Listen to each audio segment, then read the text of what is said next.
पहले मन गुरु को देना होता है, पहले मन अर्पण होता है। मन के जितने भी अविश्वास, डर, भय निकाल कर बाहर फेंकने होते हैं। छोटी छोटी चीज मन से निकाल कर बाहर फेंकनी होती है।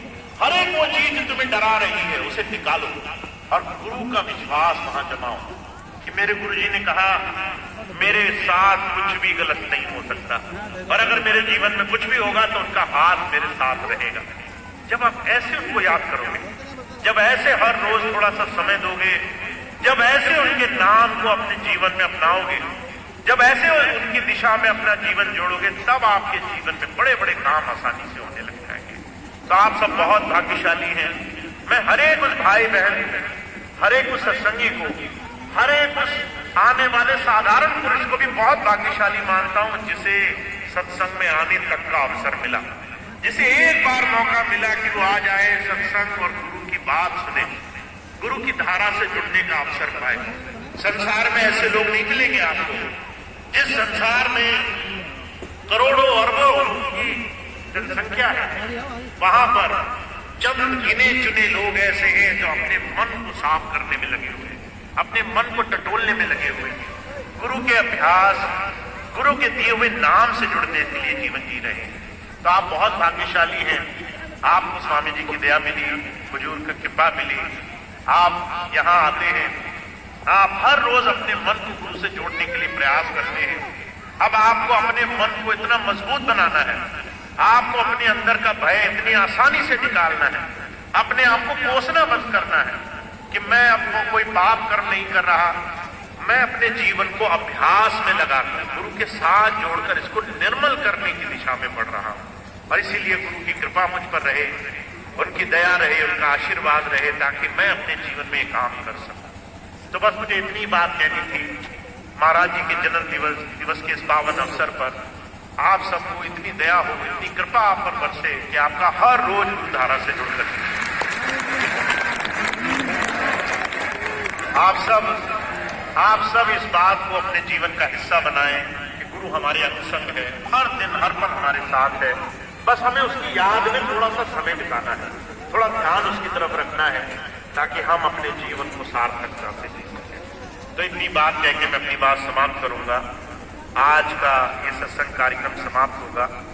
एक दो बातें मैं आपको और बता दूं, उसके बाद हम आगे के कार्यक्रम का लाभ लेंगे, जो भी कार्यक्रम आगे होंगे।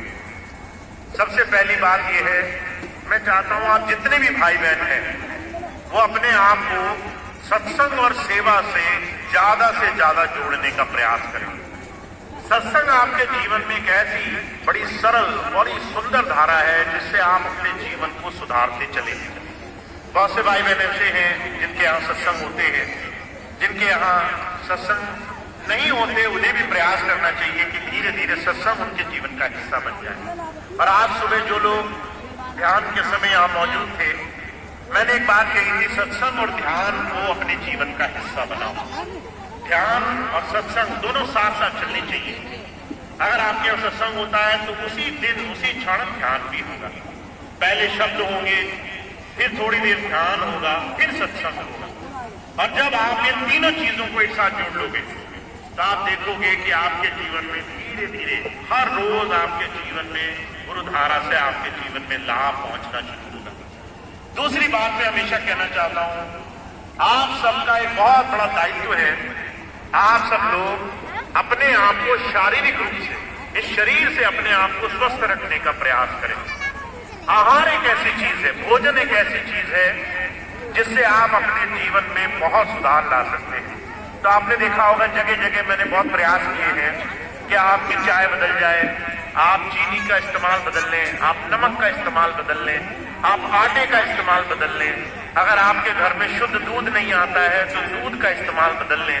अगर आपके घर में घी तेल शुद्ध नहीं है तो उसको ढंग से इस्तेमाल करें।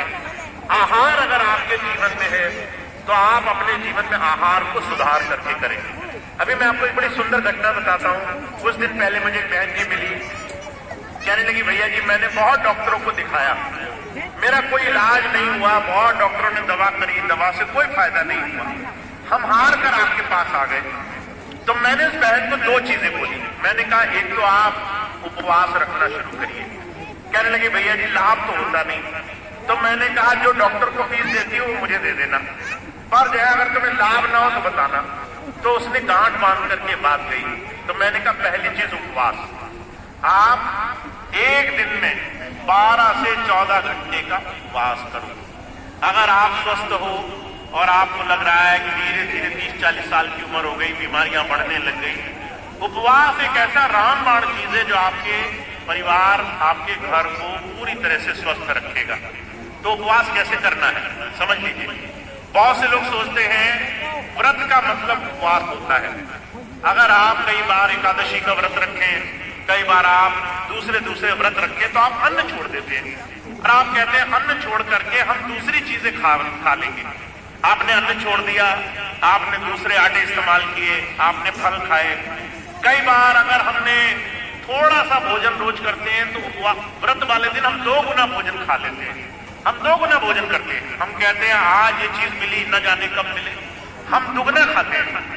तो यहां पर मैं आपको व्रत रखने को नहीं कह रहा। उपवास का मतलब होता है अपने आप को मौन और शांति से ईश्वर के नजदीक ले जाना। और ये तभी होता है जब आपके शरीर को एक दिन आप भोजन ना दें। तो एक दिन आप ऐसा गुजारे जिसमें आप बिना भोजन, सिर्फ जल या सिर्फ नमक पानी से उस एक दिन रहने का प्रयास करें। अब आप कहेंगे कमजोरी आ जाएगी, हम शरीर से कमजोर हो जाएंगे, अब चल फिर नहीं पाएंगे, हमारे अंदर तकलीफ हो जाएगी। तो मैं आपके सामने जीता जागता उदाहरण हूं। आप मुझे देखिए, मैं कई बार उपवास रखता हूं 1 महीने में, और अभी तक कभी ऐसा नहीं हुआ कि मैं आपके पास आया हूं और कभी भी मुझे आपने कमजोर कोई भी इसी ऐसी हालत में देखा हो कि मैं आपके साथ पूरे तरीके से आपके साथ न रहा हूं। कोई ऐसी कमजोरी नहीं आएगी, पर उपवास आपके जीवन में चमत्कार करेगा। तो मैंने उस बहन को जब बोला आप उपवास करो, और उसने शुरू किया, तो हर दिन उसने पहले 12 घंटे, फिर 14 घंटे, फिर 16 घंटे, और धीरे धीरे वो 2 हफ्ते में एक दिन ऐसा गुजारने लगी जहां 24 घंटे वो कुछ नहीं खाती पीती थी।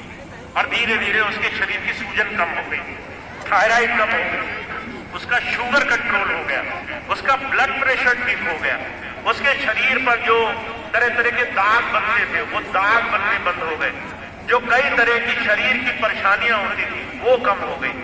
सब तरीके से उसका शरीर सिर्फ एक चीज से ठीक हो गया।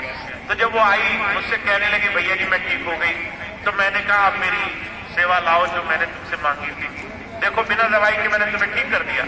अगर तुम बिना दवाई के ठीक होना चाहते हो तो अपना ध्यान रखो, क्योंकि अगर आप अपने आप को स्वस्थ रखोगे तो आप गुरु के भी सेवा के काम आ सकोगे, बड़े बड़े चमत्कार कर सकोगे।